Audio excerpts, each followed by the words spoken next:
là là là là là là là là là. Oh là là, et c'est pas n'importe quel match en plus. Hein? Et Monaco, bah bien sûr, Monaco, bah bien pour nous emmerder, qui gagne leur match. Voilà. Voilà. Voilà, on n'est plus qu'à un point. C'est super.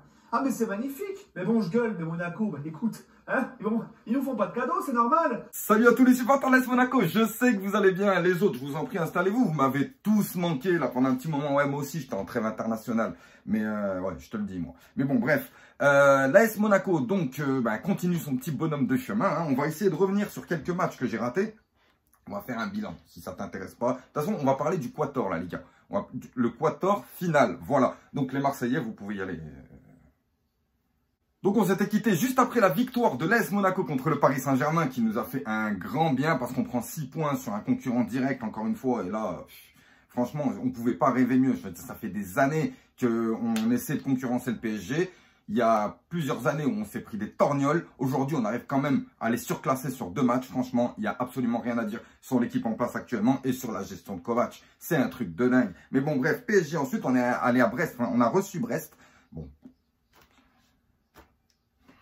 2-0 quoi, je veux dire, voilà, c'était bon. Il y a eu un peu de difficulté, mais on a quand même réussi à l'emporter. Et ensuite, il y a eu cette déconvenue contre Strasbourg. Alors, à partir de là, moi, j'ai vu beaucoup de mauvaises paroles de la part des supporters de l'AS Monaco, bien entendu, des mauvaises paroles envers notre club, envers nos joueurs, envers l'équipe. Alors que tu ne peux pas gagner tous les matchs, ça, c'est sûr. Maintenant, je comprends le fait que on aurait pu gagner ce match et on se fait surprendre à la fin. Tout le monde est dégoûté. Rappelez-vous de l'interview de Wissam Ben Yedder, que l'autre, il a dit, attendez, j'ai encore une question. Il a dit, allez, vas-y, bouge de là, c'est bon, laisse-moi tranquille. Laisse-moi aller me doucher. Laissez-moi. Parce que les journalistes, qu'est-ce qu'ils font depuis un moment, hein? Qu'est-ce qu'ils font? Ils essaient d'appuyer le fait que Monaco joue le titre. Alors, pour tous les supporters, je comprends qu'on joue le titre. On joue le titre. On est positionné pour jouer le titre. Mais pour la concentration, c'est incroyable d'être aussi con. Excusez-moi les gars, mais pour la concentration, on vous dit que l'AS Monaco se concentre sur ses matchs, match après match,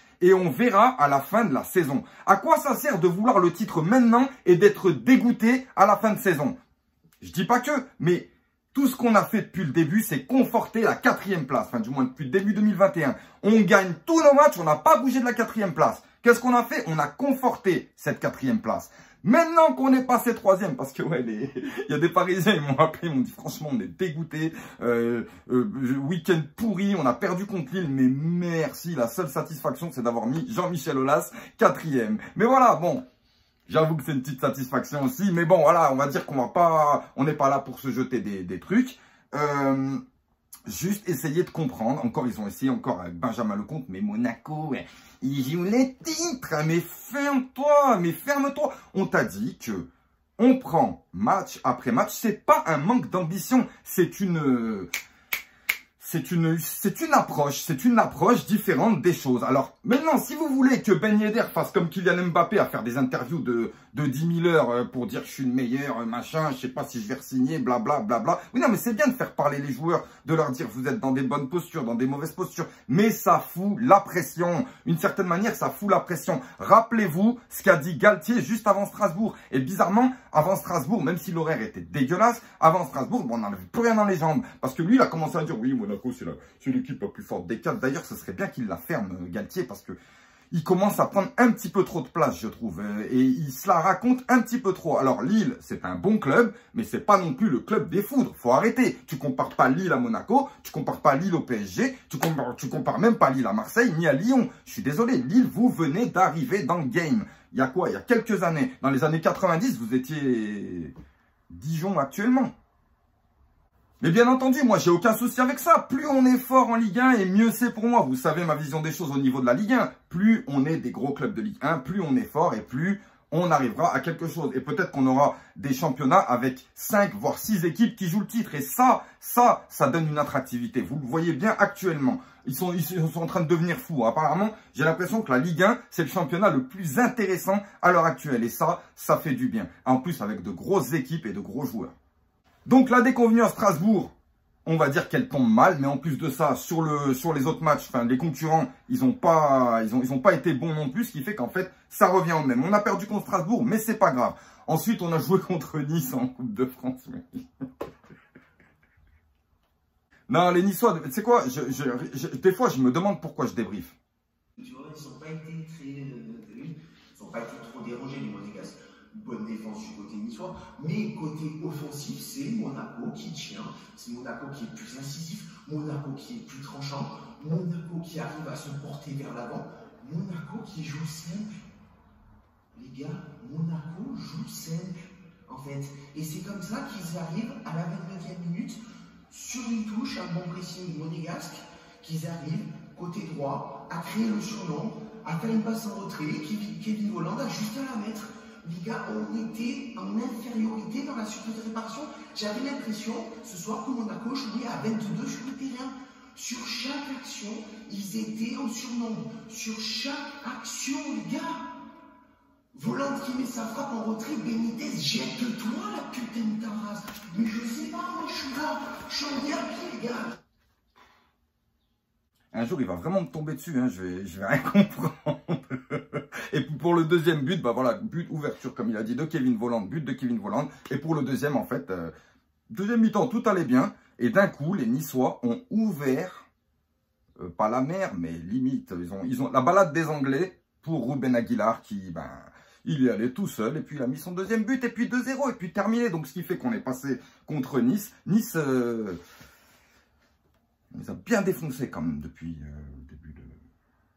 Ensuite, on vient à Monaco-Lille. Mais Monaco-Lille, mais c'est incroyable comme on aurait dû gagner ce match. Je suis désolé, les Lillois, vous n'avez pas été bons sur ce match. Et on peut que regretter les actions manquées, surtout celle de Yov. Enfin, voilà, normalement, on aurait dû remporter les 3 points contre Lille. Bon, ça reste quand même les Lillois. Ils ont été très costauds. C'était un gros match très engagé de Ligue 1 et ben ça s'est fini sur un 0-0. On s'est plus ou moins neutralisé d'une certaine manière, mais encore une fois, on a eu la chance avec nous parce que les concurrents n'ont pas fait mieux et ça c'est une très bonne chose. Par contre, à partir de là, on a vu que contre Lille, c'était pas comme ça qu'il fallait faire. Donc, on a commencé à enchaîner des 4-0. Ce qui fait on est allé à Saint-Etienne.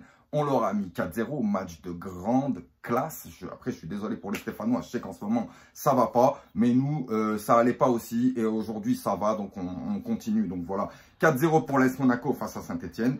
Et ensuite, ben, il y a eu ce match contre Metz. Alors, c'est incroyable parce que, bon, alors, la trêve internationale, elle a pourri les joueurs. Elle a pourri tout le monde. Enfin, cette trêve pourrie pour une équipe de France pourrie avec un entraîneur pourri et des joueurs pourris, eh ben on nous prend presque une semaine et demie et on nous ramène des blessés, des covidés, des fatigués, voilà. Tout ça pour des matchs de merde contre le Kazakhstan ou je sais pas qui, dans des endroits où il y a personne dans le monde. Non, franchement, j'ai cru, tu sais quoi, autant que j'allais voir directement l'équipe d'à côté, là, c'est mieux. Football amateur. Ah, mais dégueulasse cette équipe de France. Et puis plus jamais, putain, mais sérieux, à Monaco, il faut qu'on fasse un truc. Terminer l'équipe de France. On n'est pas français, ben, terminer l'équipe de France. Pour n'importe qui, rien à cirer. Voilà, parce qu'au bout d'un moment, c'est bon. Au bout d'un moment, c'est bon avec ces équipes pourries, là. En plus, on sait même pas si il va y avoir un Euro ou une Coupe du Monde. On sait même pas. Et donc, contre le FC Metz, on devait composer avec beaucoup de joueurs absents. Ruben Aguilar, Covid-19. Tchouaméni, blessé dans son équipe pourrie. Golovin, apparemment, il se serait blessé, mais il va un peu mieux. Voilà, on nous a ramené que des problèmes de sélection. Voilà, que des problèmes de sélection. Alors, j'ai discuté un peu avec certains joueurs du PSG. Ils m'ont dit, ouais, mais dans ton 11, il n'y a pas beaucoup d'internationaux. Je dis, bah, attends, tu rigoles. Ils sont quand même 10 à être partis à l'AS Monaco, 10 internationaux. Et en plus de ça, bon, il n'y en a peut-être pas dans 11, mais Monaco, c'est un groupe complet. Vous le voyez bien. Et d'ailleurs, à Metz, on en a eu la preuve. Matarazzo a parfaitement pris l'intérim d'Aurélien Tchouaméni. Parfaitement, franchement. Alors que ses premières sorties avec l'AS Monaco, elles n'étaient pas terribles. Mais là, on a vraiment vu que le mec, il fait partie du groupe. Et c'est ça la beauté actuellement à Monaco. C'est qu'on a un groupe de fous. On a un banc de touche de fous. D'ailleurs, il y a Gelson Martins qui vient de revenir s'asseoir sur le banc tranquillement. Petite blessure, mais tout est remis, tout est au propre, tout est nickel. Et on a pu commencer ce match, ben... à 13 h avec leur horaire pourri de chinois. Et voilà, bon, ben, normal, hein, de 13 h à 14 h, il se passe pas grand-chose parce que les mecs, ils viennent de se réveiller. Voilà, et ensuite, ça a commencé à enchaîner sévèrement. Alors, penalty litigieux, oui, penalty litigieux. Jovetic, qui est le dernier attaquant, il y a le dernier défenseur derrière, il met son piqué, le gardien le percute, voilà, ben, penalty pour l'AS Monaco. Mec, tu sais combien de penalty on nous a refusé? Tu sais combien de penalty on nous a pas sifflé? Tu sais, voilà, donc en fait, rien à cirer, quoi. Et c'est ce que Fabregas, bien entendu, qui pose le ballon et avec une grande classe, enfin limite une panenka forte, t'as jamais vu ça, il l'a fumé. 1-0 pour l'AS Monaco, donc on se dit c'est bon.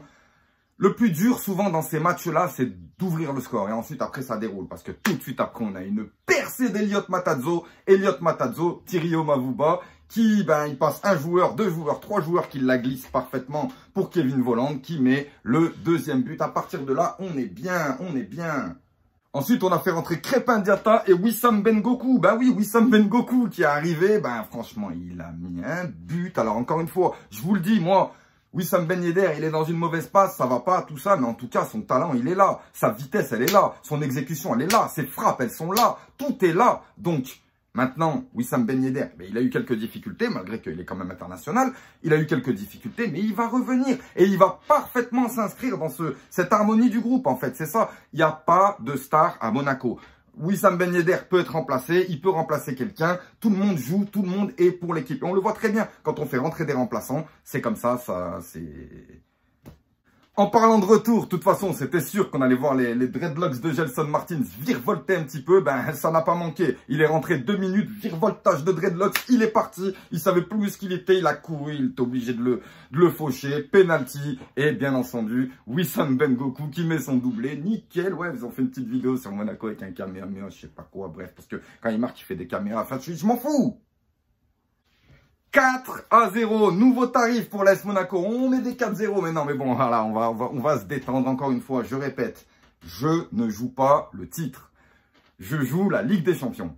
On était censé conforter cette 4e place. Maintenant qu'on est passé 3e, on va conforter cette 3e place. C'est pas un manque d'ambition, mais on va conforter cette 3e place. Et qui dit conforter cette 3e place, dit gagner tous nos matchs. Donc si on gagne tous nos matchs, eh ben... on passera forcément, mais laissez faire les calculs en fin de saison. Qui aurait signé, qui aurait dit Monaco jouera le titre en fin de saison quand on était en septembre? Personne. Donc contente-toi de ce que t'as, oublie pas ce qu'on était il y a un an, parce qu'on a toujours eu un bon niveau, mais il y a 1 an et demi ou 2 avec la valse des entraîneurs, tout ce qui s'est passé, Monaco est tombé malade. Aujourd'hui, on a retrouvé une vraie santé et c'est ça le plus important. Et je peux vous dire que ces joueurs-là, avec 1 an de plus en Ligue des Champions l'année prochaine, aïe aïe aïe, aïe aïe aïe aïe aïe. Surtout que forcément l'équipe va être renforcée et j'ai une totale confiance en Mitchell et Kovac. C'est incroyable. D'ailleurs, là, on va jouer mardi contre Metz, donc c'est pas le match retour, mais voilà, on rejoue contre Metz. Et là, j'ai posé la question à plusieurs supporters de l'AS Monaco, savoir s'ils préféraient voir l'équipe type ou s'ils préféraient voir un petit peu de turnover. Logiquement, on devrait soit remettre la même équipe qu'on a mis contre Grenoble, ou soit mettre l'équipe type, parce qu'on arrive quand même à un petit tournant de cette Coupe de France, et que mine de rien, la Coupe de France, c'est une coupe qui se joue. Donc, on verra bien. Mais en tout cas, encore une fois, totale confiance en Niko Kovac. On va sûrement revoir Dybala Touré, Florentino Luis, Pellegrini, des joueurs qui font partie du groupe, qui rentrent, qui apportent, mais qui ont besoin de temps de jeu et besoin d'être reconnus aussi. Donc, pourquoi pas? Et vu l'harmonie du groupe actuel, tout peut fonctionner correctement. Je suis heureux les amis, franchement je suis heureux en ce moment parce que voilà, désolé j'ai pas pu échanger avec vous pendant un petit moment, mais en tout cas je suis toujours derrière l'équipe, et puis je vous surveille tous, hein, de toute façon, attention, il y en a ils déconnent quand même, franchement il y en a vraiment qui déconnent sur les groupes et sur les machins, ils savent pas voir le bon côté des choses, c'est incroyable. Oh. Sur ce, on se revoit rapidement. J'ai quelques présentations à vous faire. Notamment, il y a le Mounegou Live qui va commencer. Bon, on avait commencé hier. Mais tiens, voilà, bah, Patrice Almundra aussi, qui s'est lancé sur... attention, je vous présenterai. Il s'est lancé sur YouTube aussi en solo. Voilà, plus on est de fous, plus on rit. Moi, je l'ai toujours dit, ça me fait vraiment plaisir de voir des supporters monégasques prendre la parole sur YouTube. Et je ferai tout pour les mettre en avant s'il le faut. Parce que moi, je suis pas dans le... Voilà, je suis plutôt... Voilà. Ouvrons-nous tous, rigolons. Et là, d'ailleurs, on va se faire une petite challenge. Je pense qu'on va rigoler. Il y a moyen de rigoler. En tout cas, voilà, on essaie de faire grandir le club à travers nous, les supporters. On essaie de faire en sorte qu'on soit reconnu. Je rappelle que notre nouveau centre, il est prêt. Le nouveau centre d'entraînement, il est prêt. Si quelqu'un a la date de l'inauguration, qui me l'envoie rapidement. Voilà, parce que moi, il est hors de question que moi, je vais aller prendre mon café là-bas. Point, c'est tout, c'est comme ça. Bref, allez, passez une bonne journée. Il fait beau. Profitez de la semaine. Bah, la semaine, elle est bientôt finie parce que voilà. Mais bon, même si on perd contre Metz, de toute façon...